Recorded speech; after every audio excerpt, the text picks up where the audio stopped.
Hello mga kapuso, ako si Brent Valdez at gagampanan ko ang karakter ni Kokoy sa Osamis Heist. Dito yan sa Pinoy Crime Stories tuwing Sabado, 4:45 PM sa GMA Network. Yan. And rehearsal lang, action.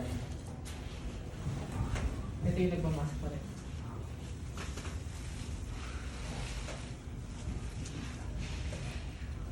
Ayos to. Ito, mukhang totoong ginto. Drew, dito ka pa rin nun, ha? Activation pa. Nasa gitna si... Sige, basta... Daya na lang. Oo, yung mami.